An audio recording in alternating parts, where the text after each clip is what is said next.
is air traffic control. You're cleared for takeoff.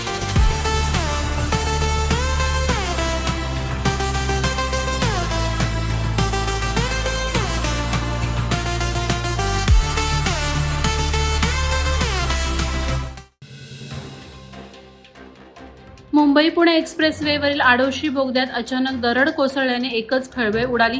बोगद्याच्या छतावरील दगडमाती खाली पडून बस आणि कारचं नुकसान झालं.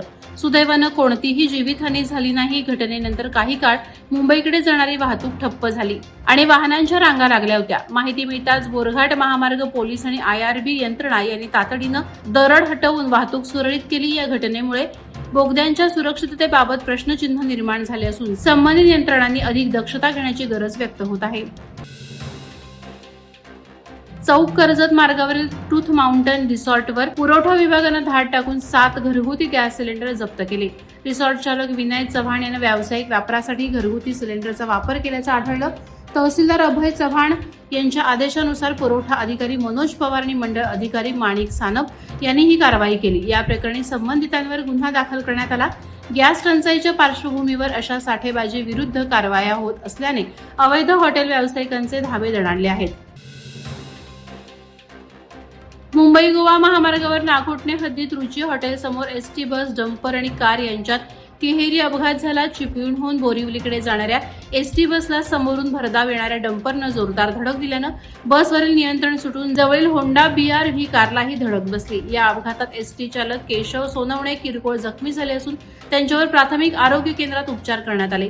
तिन्ही वाहनांचं मोठं नुकसान झालंय. डंपर चालक दारूच्या नशेत असल्याचे निष्पन्न झाले असून त्यांच्या विरोधात गुन्हा दाखल झालाय. उरणमधील करंजा सातघर येथे शेतकऱ्याच्या घराशेजारी परवानगीशिवाय ब्रिजचं काम सुरू केल्याचा आरोप अल्फकॉन्स कंपनीवर करण्यात आलाय. आशा थळ यांच्या तक्रारीनंतर तहसील कार्यालयाने चौकशीचे आदेश दिलेत. घराजवळ सुरू असलेल्या कामामुळे कुटुंबाच्या जीवितास धोका निर्माण झाल्याची भीती व्यक्त करण्यात आली. यापूर्वी अशाच प्रकरणात पुलाचे नियोजन बदलण्यात आलं होतं. त्याच धर्तीवर येथेही बदल करावा अशी मागणी ग्रामस्थांनी केली. यामुळे संतापाचं वातावरण असून प्रशासनानं तातडीनं हस्तक्षेप करण्याची मागणी होत आहे. महाड MIDC मधील पिडीलाइट इंडस्ट्रीज कंपनीत काम करत असताना एका कामगाराचा विजेचा धक्का लागून करुण अंत झाला. आलम हरून खान वय वर्ष 25 असं तरुणाचं नाव असून तो इलेक्ट्रिशियन म्हणून कार्यरत होता. कामादरम्यान त्याला जोरदार शॉक लागल्याने तातडीनं महाड ग्रामीण रुग्णालयात नेण्यात आलं. मात्र डॉक्टरांनी तपासणी करून त्याला मृत घोषित केलं. या घटनेची नोंद महाड MIDC पोलीस ठाण्यात करण्यात आली असून पुढील तपास सुरू आहे. पेण तालुक्यातील शिर्की खारेपाट भागात तीव्र पाणी टंचाई विरोधात ग्रामस्थांनी उपोषण आंदोलन केलं. मुख्य जलवाहिनीवर बेकायदेशीर नळ कनेक्शन घेतल्यामुळे 16 वाड्यांना 18 ते 20 दिवसांनी पाणी मिळत असल्याचा आरोप करण्यात आला. महिलांसह मोठ्या संख्येनं ग्रामस्थ आंदोलनात सहभागी झाले होते.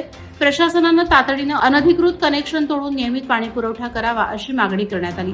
या आंदोलनामुळे परिसरातील पाणी पुरवठा व्यवस्थेतील त्रुटी पुन्हा एकदा समोर आल्या असून प्रशासनानं कारवाई करण्याचे आश्वासन दिलं आहे. महाड चौतार तळे सत्याग्रहाच्या शताब्दीनिमित्त 19 मार्च रोजी महाड येथे मानवी हक्क परिषद आयोजित करण्यात आली.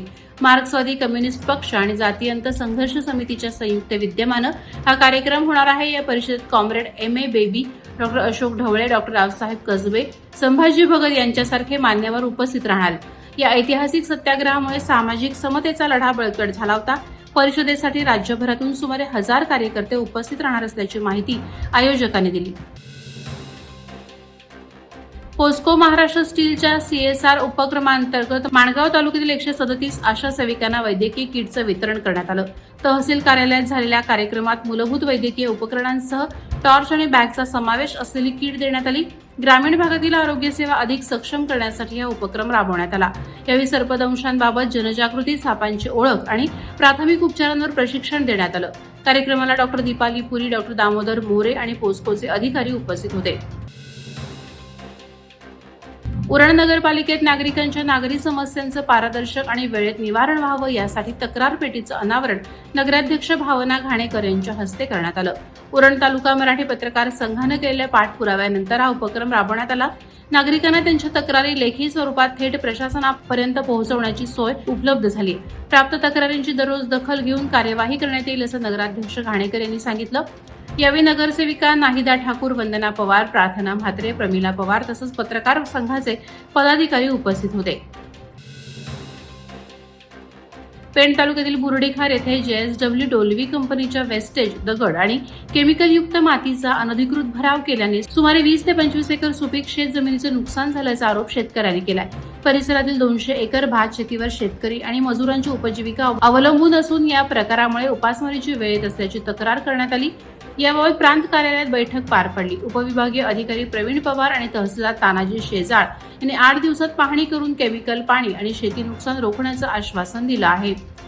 वादळवारा लाईव्हसाठी न्यूज ब्युरो, रायगड. नवी मुंबई व रायगड जिल्ह्यातील ताज्या बातम्या आणि घडामोडींसाठी सबस्क्राईब करा वादळवारा लाईव्ह चॅनल आणि दाबा बेल आयकॉन.